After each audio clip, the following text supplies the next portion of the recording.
NottsRockCast is an association with Regular Riot.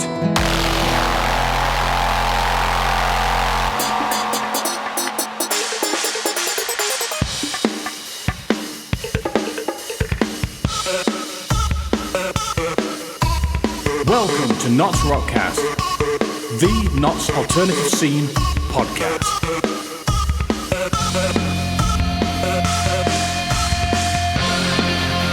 And here is your host, Jethro D, bringing you everything Notts and rock.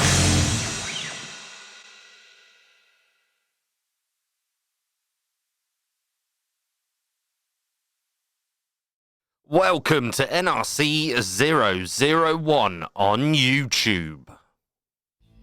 Yes, by popular demand, I'm going to try and get all of the archived podcasts onto YouTube videos. Well, not so much the videos of what happened, but the audio, so people that have YouTube can enable it and actually listen to the podcasts. So, we have me talking about no Brexit, no politics rule, and we have Dave Everitt. Let's get on with it. Basically, I'm going to be approaching a subject today, no Brexit.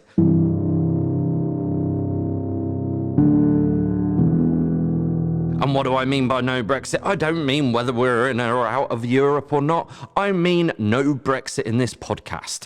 I don't want people talking about it. I want to keep this podcast solely for Notts and rock. Basically, everybody's got an opinion about it nowadays, and there's a lot of tension when people say their opinion, because whether you're right, whether you're wrong, it doesn't matter. My opinion is more valid than yours, I keep hearing, but whether they say it or not, that's actually what's coming out of their mouth. And I am hearing it. So I am basically going to keep myself off the topic of Brexit. I'm going to keep the guests off the topic of Brexit. If someone, whether it be myself or whether it be the guest, wants to start talking about Brexit, basically in post-production, you're going to hear this sound. And as well as Brexit, it comes part and parcel with politics. At the end of the day, everybody's got a right to vote, everybody's got a choice, and again, your opinion's valid. I just want to keep it out. The only opinions I want to hear, which bar shall we go tonight? The Sal, Foreman's, maybe the Tap? Oh, we'll go up the Old Angel. I don't want to hear whether you're a Labour, Conservative or Lib Dem, or Green for that matter. Basically, I want to hear about Notts, I want to hear about rocks. As I say at the end of every podcast, let's keep it Notts, let's keep it rocks. So that's what I'm going to do. So if politics is brought up in the conversation, you're going to hear this sound. And hopefully you understand what I'm trying to do here. There is a lot of bad news in the news these days. People always seem to be talking about the worst case scenarios and the hatred, all the anger and all the frustration that goes in this world. I'm going to try and keep that down to a minimum. And I'm going to do that by simply implying these two rules. No Brexit, no politics. It's simple. And if there's any hatred, if there's any slander, if there's anything like that, I will be keeping it out as well. At the end of the day, this podcast is rated R, rated explicit. If someone swears, I'm going to leave the swearing in, because so long as they're not actually swearing at someone, I'm fine with it. It is a form of expression. But because of the state that we're in this country, I don't want this podcast to impact on people's mental health, especially my own, especially the guests, and especially you, the listener.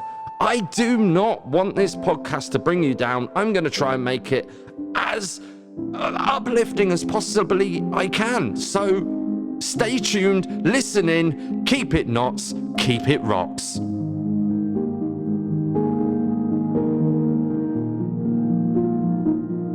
Say hello, Dave.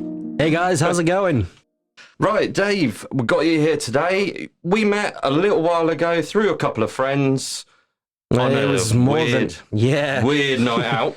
It was more than a little while ago. It was what, 5 years ago? 6 years? It must have been about 5 years ago. Yeah.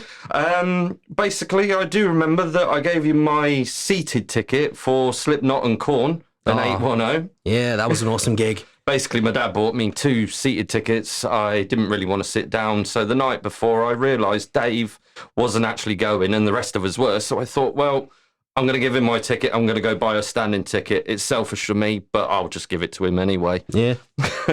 Can you introduce yourself a little bit more? Yeah, of course. As you guys know, my name's Dave. There's not really much to say. I'm a blind musician.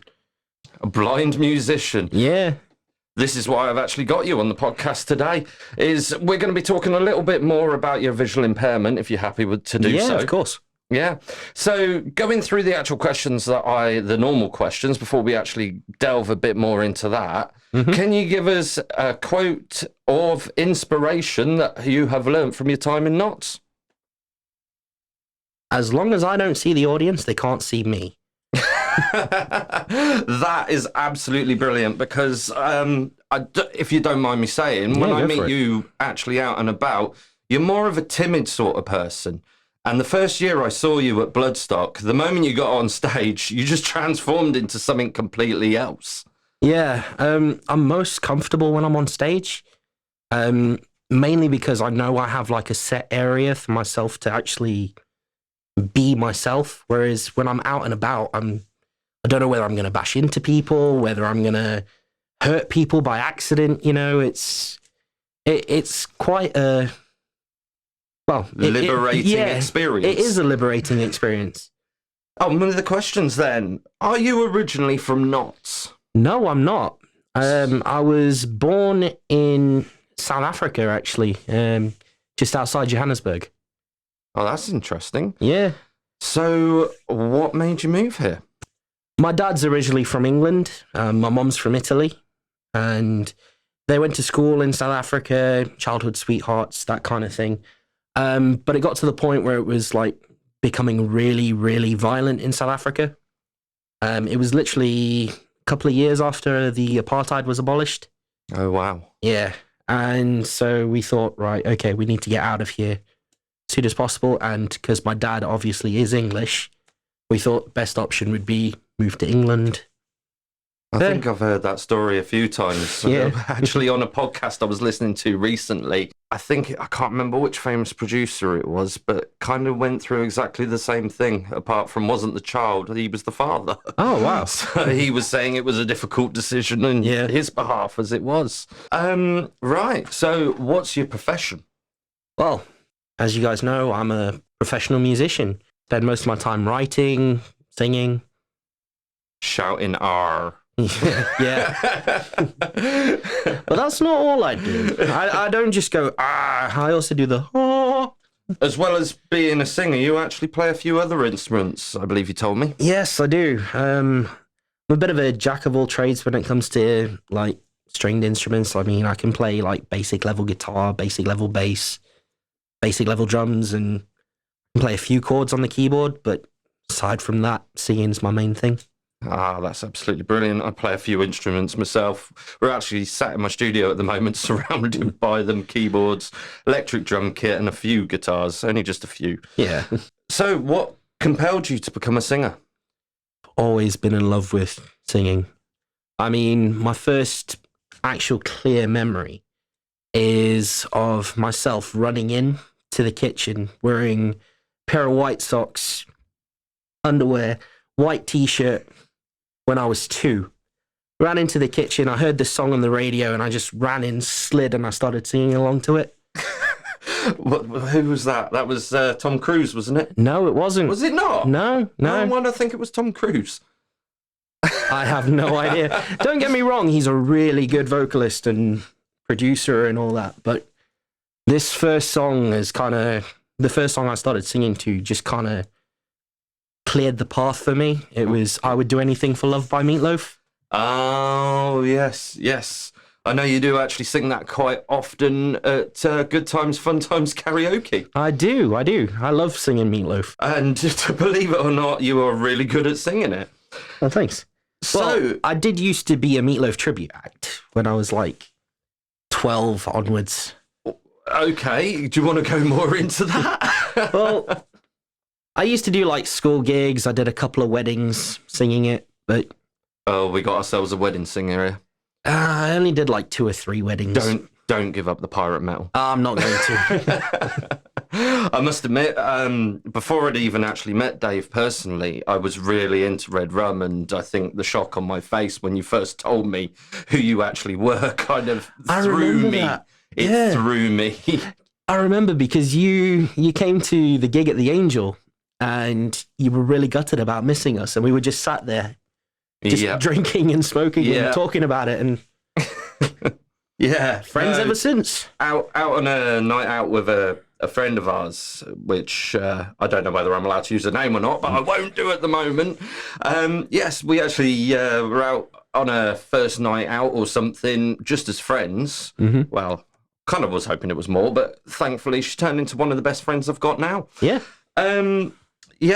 So carrying on, have you got any special mentions or more details about yourself? Well, obviously there's the visual impairment. Should we delve into that a bit more? Yeah, if you don't mind. How does that actually affect you being in a band? Well, there's certain things I need to do before the actual performance. I mean, most people think when you get to a gig, the band has been there from the off. They don't actually think about how long it actually takes to put the gig on, like with sound checks and actually arriving at the venue, getting everything set up. A lot of equipment then. Yes. But what I do is I do a walk-on with my cane, so I know where I'm going on stage. Oh, right. Because obviously it'd take away from the performance if I just walked on with my cane and my glasses and just been like, yeah, okay, I'm here. Yeah, I must admit that is quite. If you've ever seen RedRum on a big stage, Dave actually managing to walk on without his cane, you wouldn't even believe he's visually impaired, to be honest. Yeah, but that's all down to the sound check. I mean, I do a walk on with my cane. I do a walk around to actually see what area I can move around in, so I'm not getting in the way of the other band members. And when we do the intro track, which we always do now. Yeah. The rest of the band walks on, gets in place, so I know where they are. And then there's a clear path for me to get onto the stage to the front. Oh, right. So all the band members are very supportive for this then? They are, yeah. Brilliant. If you haven't noticed, we are actually talking about Dave today. We're not actually going to delve into RedRum too much. Hopefully be able to get all the guys on together and actually talk about RedRum as a band and keep them all abreast of it. Because that's the best thing about being in a band is you all work together. As much as being on stage and having visual impairment difficulties, actually going to gigs and being the other side of the lights, what's that like? To going to the gigs itself, I can't go in mosh pits anymore. Yeah.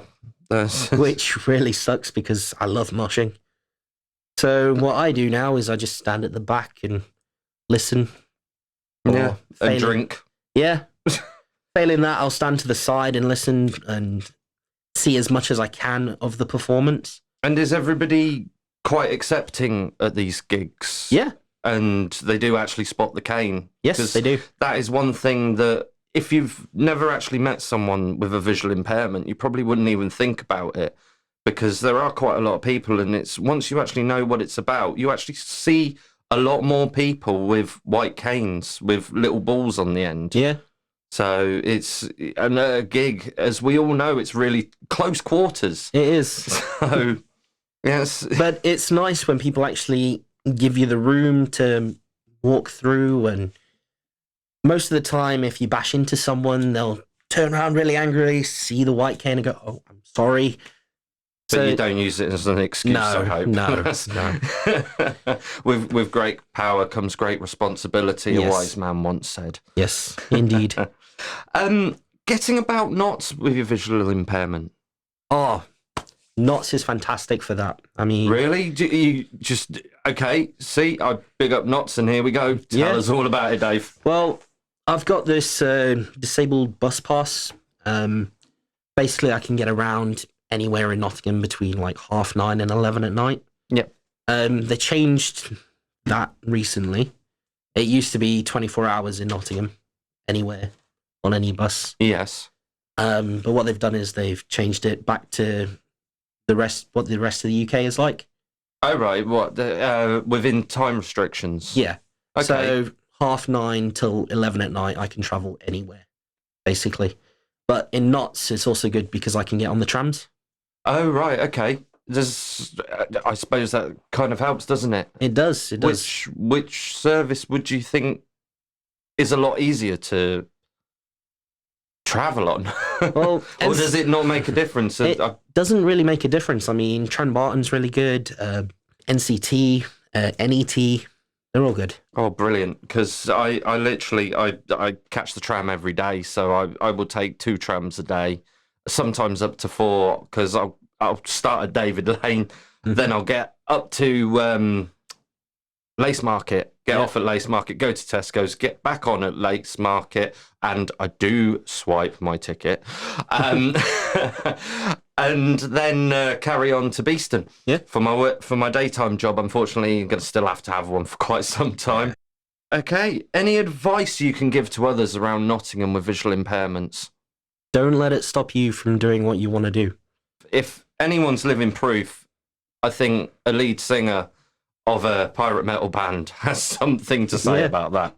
You can either let it rule you, or you can just rule it, I think. Exactly.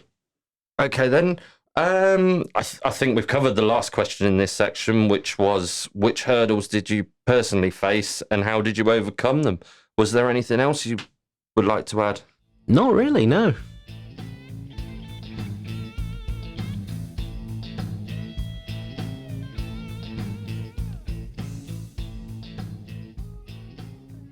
Say hello again, Dave.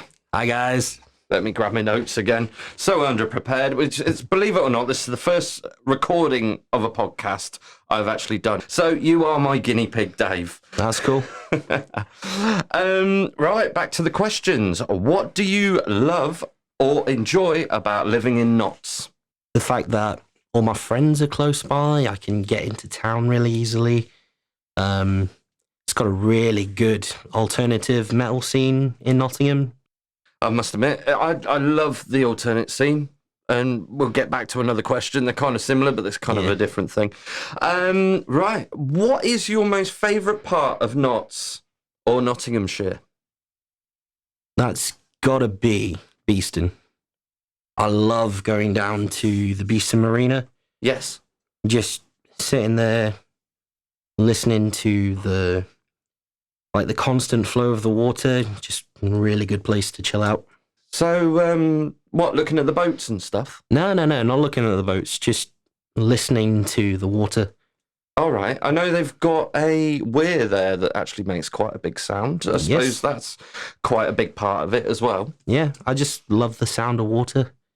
I must admit, it is quite an interesting thing. I'm just snapping my notebook. I'm going to have to sort that out at some stage. Hopefully I'll cut that. Going back to Beeston, is there any other parts of Beeston that you enjoy other than the marina?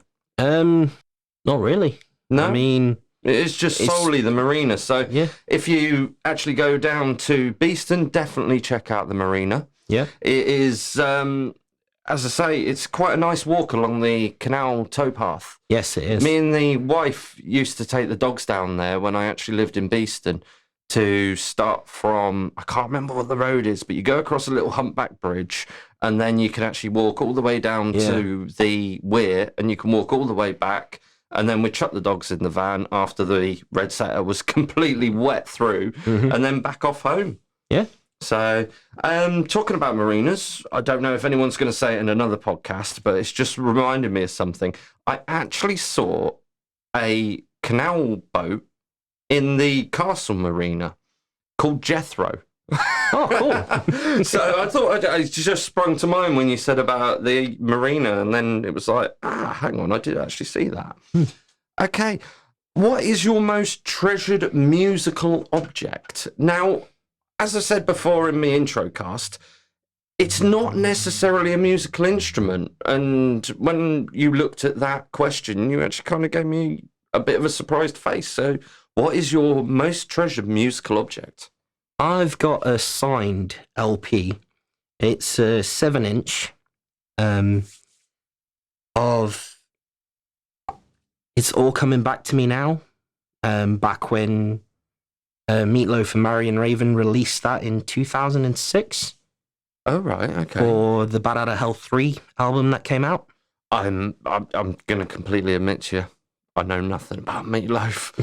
Yeah, It's just not an art. It's not an artist that I dislike. It's not an artist that I do like. It's just I'm a bit meh. Yeah.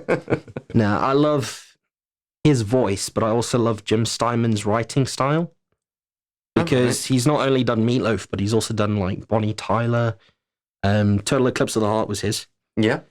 He did some Air Supply songs. I mean, Okay. Making Love Out of Nothing at All. That was another Jim Steinman. Okay. Well, I think what we'll do anyway is we'll actually put a link to a YouTube video if we can find it. So once we've finished this podcast, then we'll go through it. Yeah, cool. Okay. Next question. Alt, rock, metal, or other? And what got you into the genre? Well, as I said earlier, the first song I remember singing was I Would Do Anything for Love. That kind of got me into like the rock, kind of opera, kind of ballad style of rock as it was back then. And then as I got older, I kind of started listening to a lot of the bands that my parents were into. So I started listening to like Poison, Bon Jovi, all the kind of classic kind of style of like rock that was around back then. And then when I got to the point where I was about 12, 13, I started listening to like more extreme versions. Like the first album I ever bought for myself was Enter the Valley of Murder Dolls. Oh, right. Yeah. I think the first album I bought for myself, I probably won't tell anyone. I know it had 5 women in it, but that might be a bit of a giveaway. Yeah. Yeah, no, actually, it was on a cassette. Right. Name your most influential band or artist, and I think you've just done that one, haven't you? Or is there someone else? No, there is someone else. They've actually made a movie about him. Oh, recently. about him? Yes. And the band itself. Oh, right, okay. Yeah. I'm in suspense now. You're building up. Obviously, I've talked about Meatloaf being like really central in my life. Yes.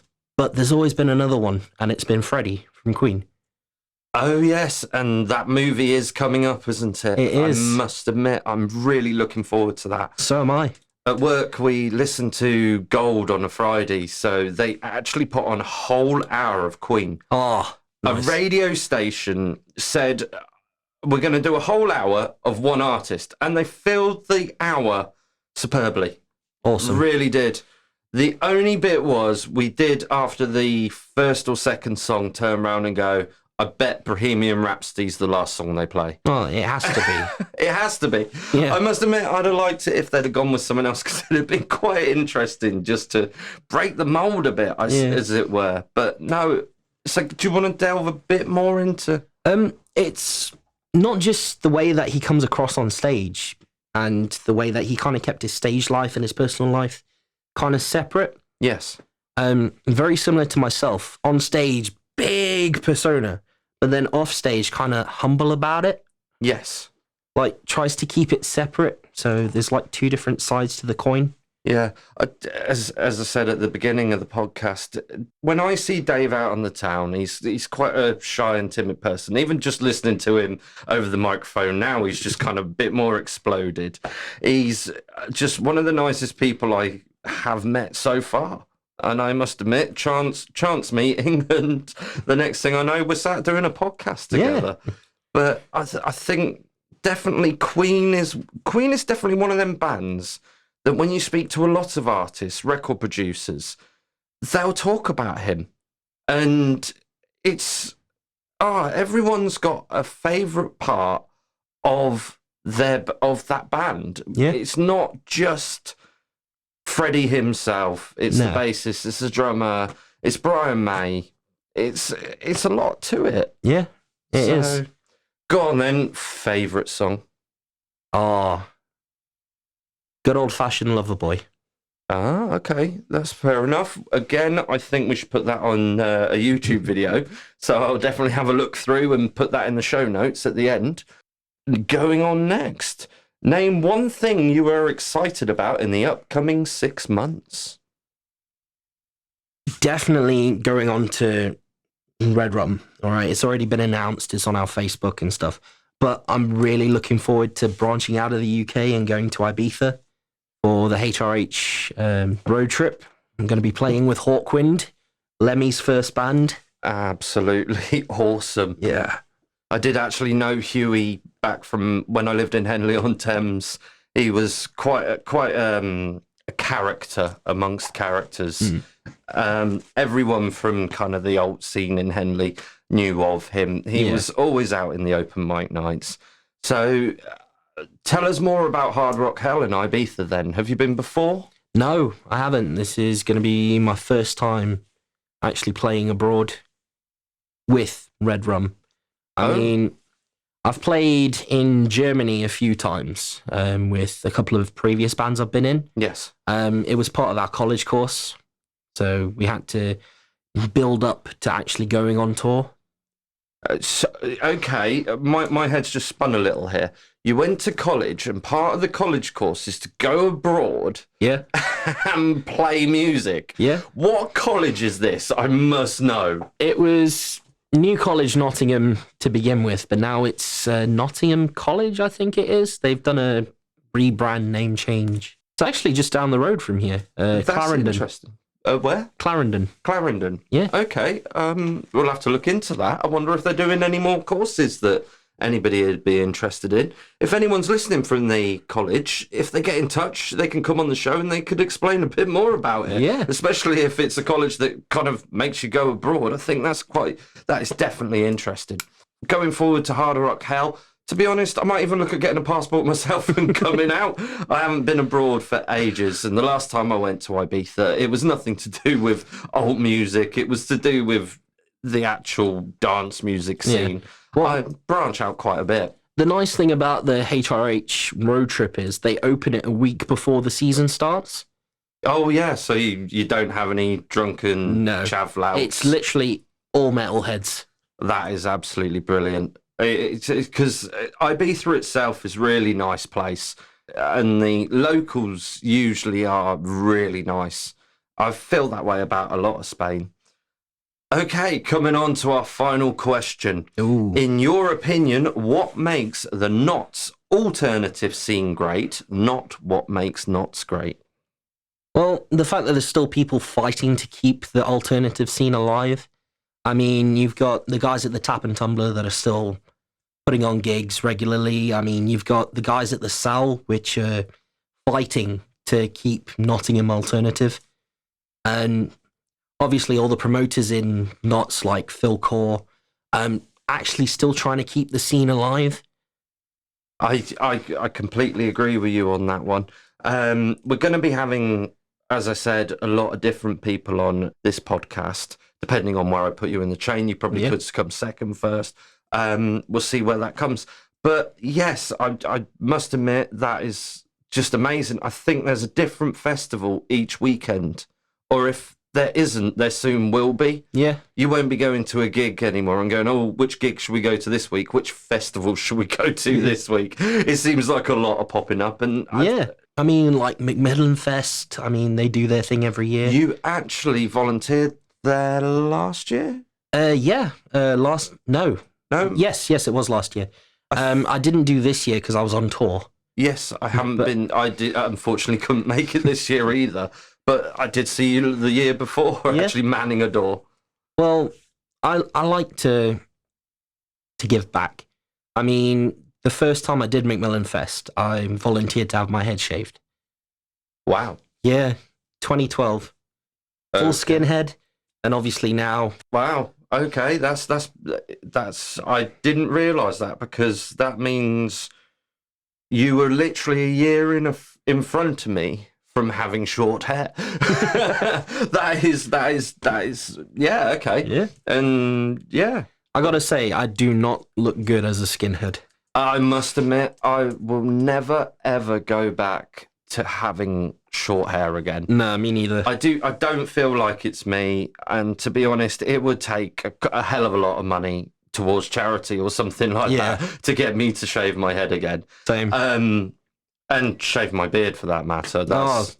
I shave around the sides, but the goatee part is definitely staying for life. I do exactly the same. I mean, I shave the sides, but I keep the under kind of bit Yes. long.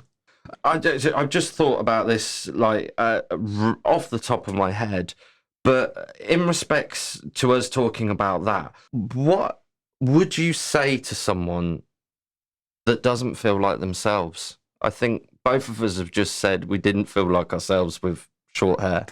What would you say to someone that doesn't feel like themselves and is sat there thinking, should I grow my hair? Should I grow a beard?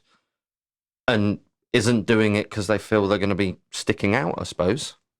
Well, the best thing to do is find whatever you're comfortable with. Yeah. I mean, you can't expect to go out into the world and try to be yourself if you're not comfortable with yourself as a person. Yeah, that makes sense. And I'm, like I said in the intro cast, I think you could find nearly any type of people in Notts and actually make a connection. Yeah. As we've said, I was a big fan of RedRum, went out on a night out, and by chance, I get talking to some stranger, and now he's sat here, the lead singer of RedRum, David Everitt. Is there anything else you'd like to say before we bring this interview to a close? Just keep rocking, guys. And is there anyone out there you want to give a special mention to? Yeah. Obviously my band, so Daniel Woolley, Sam Wood, Lizzie Ross, Mitch Seymour, my mom and dad, and my family. That's absolutely brilliant. Thank you very much, Dave. And hopefully we'll be getting you back soon with the whole of RedRum to be talking to the lot of you. It's Yeah, gonna hopefully. mean we're going to be in a bigger place. And I think I might actually have somewhere coming up soon where we can all attend that would be very interesting. Yeah. So keep your ears peeled. I would like to say eyes, but at the end of the day, this is a podcast. Okay, thank you very much. Thank you very much, Notts Rockers, for listening to NottsRockCast over YouTube. If you would like to check us out on your favourite podcast player, please search NottsRockCast. And don't forget, if you're on social media platforms, give us a like, give us a share. You'll find us at NottsRockCast. Anyway, till next time, keep it Notts, keep it rocks. NottsRockCast is an association with Regular Riot.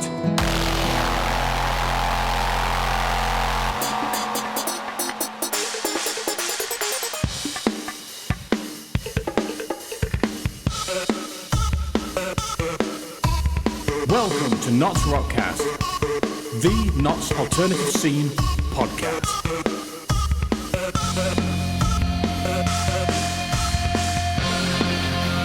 And here is your host, Jethro D, bringing you everything Notts and Rock.